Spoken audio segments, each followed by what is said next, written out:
Olá, o estudo de hoje, estudo 182, tem 5 mitzvot, 3 proibições e 2 mitzvot positivas. Ainda seguimos um pouco com as mitzvot do Korban Pesach. Proibição 117, que é não deixar ficar nenhuma parte da carne da oferenda do Pesach até a manhã seguinte.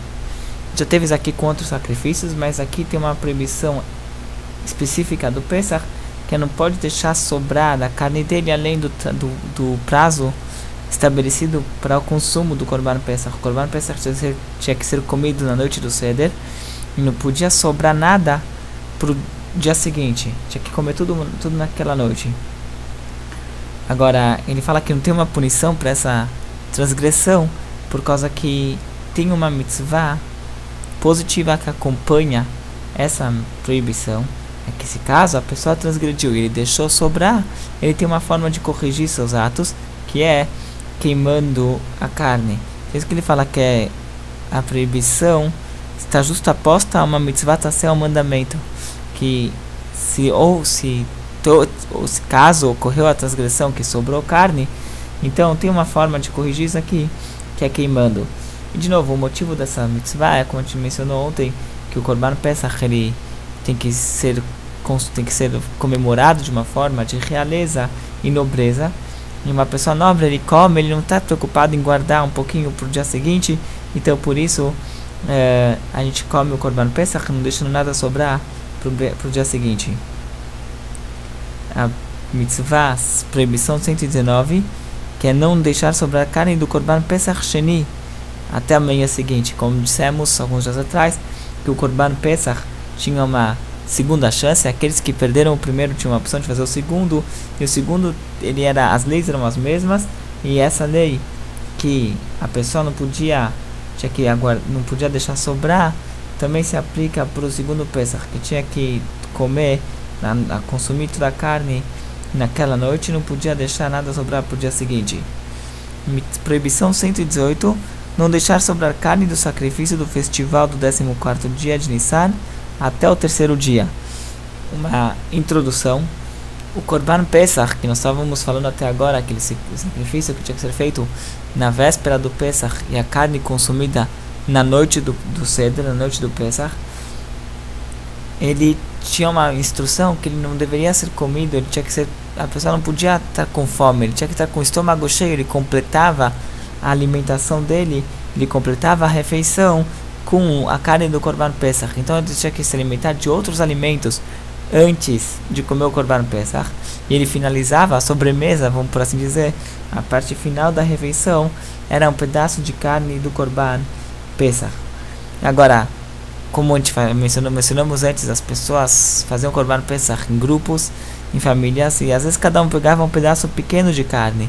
Então tinha uma mitzvah de ter outras carnes na mesa antes de consumir e comer dessas carnes antes de chegar no momento de comer o Korban Pesach. E uma das formas de ter essa carne, de ter outras carnes na mesa, era que se fazia um sacrifício na véspera do Pesach também. Além do Korban Pesach, se fazia um sacrifício na véspera do Pesach, um Korban que se chamava Chagigat Arba Asar, o festival do 14º, porque ele era feito no 14º dia do mês de Nissan. Pesach começa no dia 15, no 14º à tarde é quando fazia o Korban Pesach, e para acompanhar o Korban Pesach se fazia também esse um Korban a mais, que também era feito no 14º dia, e sua carne, ela tinha que ser consumida, ela tinha um prazo de 2 dias para ser consumida. Então era o 14º e o 15º, e agora o que sobrou dessa carne tinha que ser queimado no terceiro dia. Em outras palavras, já que você tinha um dia a mais para consumir essa carne, não precisava comer tudo na noite do Seder, podia deixar um pouco para depois, e podia comer ainda antes do Seder. Se alguém fez sacrifício no começo da manhã, ele podia comer esse sacrifício também no meio da tarde, podia comer aquela carne no meio da tarde. Então por isso, agora ele tem um prazo diferente, que o prazo era na manhã seguinte do Yom Tov. Então se ele comia no dia 14, na noite do dia 14, junto com o Korban Pesach, essa era o principal, no dia 15, e o que sobrasse depois do dia 15, na noite seguinte ao dia 15 não podia mais comer, e no dia 16 ele queimava. Então isso que é a mitzvah do Hagigah, do 14º, o festival do 14º, era um korban que se comia, era uma carne que se comia para completar a alimentação do korban Pesach. Mandamento 53, que é comparecer diante de Deus durante as festas, os Hagim. Aqui ele já começa uma nova categoria de mitzvot, que são as mitzvot da peregrinação. Ele fala assim que nas festas temos 3 mitzvot, e todas elas são acompanhadas com sacrifícios. A primeira mitzvah é Hagigah, festividade. Se fazia um sacrifício que se comia da carne dele. A outra mitzvah, que é essa que nós estamos falando agora, a mitzvah 53, que é a mitzvah de Reiyah. Reiyah era comparecer diante de Deus. E a forma que de fazer isso aqui era que se trazia também, as pessoas iam para Jerusalém e traziam um sacrifício com elas. Esse sacrifício, ele era chamado de, era um olá, era um sacrifício que era inteiramente queimado para Deus.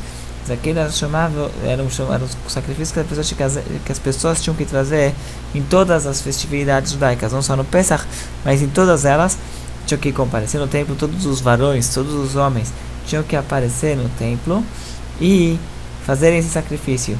Fala que a mitzvah não é só homens adultos, inclusive meninos, crianças. No momento que ele já consegue ir andando até Jerusalém, o pai não precisa carregar ele no colo, mas ele consegue ir andando junto com o pai até Jerusalém. Então tem uma mitzvah dele comparecer no templo e fazer esse sacrifício do Olat Reiyah. A mitzvah 52, que é a mitzvah da Hagigah. Na mitzvah anterior nós mencionamos a Reiyah, que é o comparecer diante de Deus, o sacrifício que acompanhava, que era um olar, um sacrifício que era inteiramente queimado para Deus. A próxima mitzvah é a mitzvah de Hagigah. Hagigah é festividade, comemoração, e essa comemoração era também feita com um korban shlamim, que era um korban que parte da carne ia para o altar de fato, uma outra parte os kohanim comiam, mas a parte principal do animal ficava para o próprio proprietário do animal que trouxe ele como um sacrifício. Então, essa mitzvah 52, que é a mitzvah de Hagigah. Agora, essas duas mitzvot que mencionamos hoje, relacionadas às festas, que é comparecer diante de Deus, chegar até o templo e trazer um sacrifício. E o sacrifício do Hagigah era uma mitzvah que se aplicava apenas para os homens. Uma mitzvah que as mulheres estavam isentas, que elas não podiam fazer, mas elas estavam isentas de cumprir a mitzvah de Reiyah, de comparecer no templo com o sacrifício, e também trazer um sacrifício para marcar a festividade, elas também estavam isentas.